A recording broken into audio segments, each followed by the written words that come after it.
ईश्वर की इच्छा का अनुभव करना। ये क्यों कहा गया है? क्योंकि हमें अपनी इच्छा अनुसार अपने जीवन को पास्ट में चलाने का अनुभव है। हमें इस बात का एक्सपीरियंस है कि हमने स्वयं की इच्छा अनुसार जीवन चलाने की कोशिश की, जीवन में क्या परिणाम आए, इस बात का अनुभव आपको है।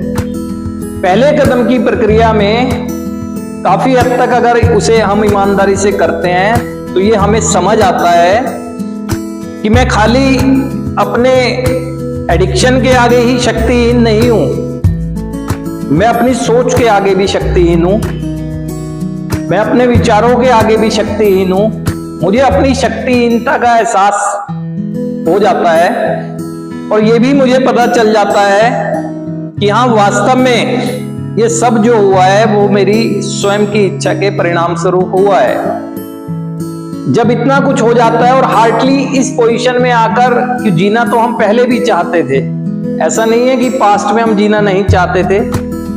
जब जब अगर नशे की बात करें, जब जब हमारा नशे का प्रभाव कम हुआ, तब तक बताओ कि आपको कोई खुशी कोई हुई?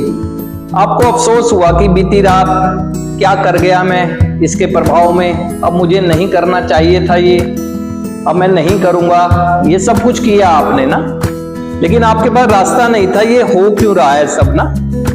तो जब अब आपको पूरी होशो हवास में इस चीज का ज्ञान हो जाता है, क्योंकि अनुभव है इस चीज का आपको, जब ज्ञान हो जाता है तो आपको एक निराशा आती है और उस निराशा की स्थिति में ही हमारे अंदर से ईश्वरीय इच्छा के संपर्क की इच्छा भी आती है।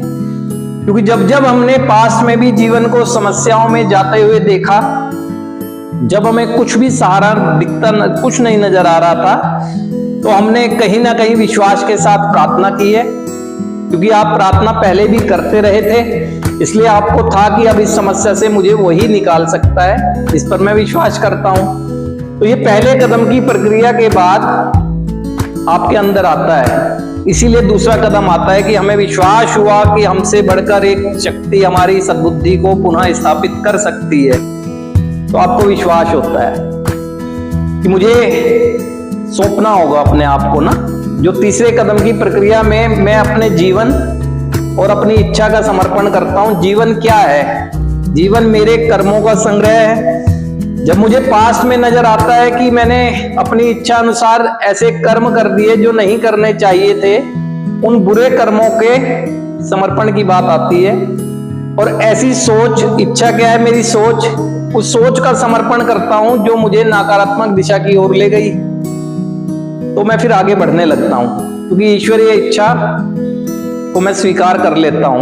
क्योंकि हम जैसा व्यक्ति जो किसी के कहने से भी और खुद को दिखने के बाद भी ये मानने को तैयार ही नहीं था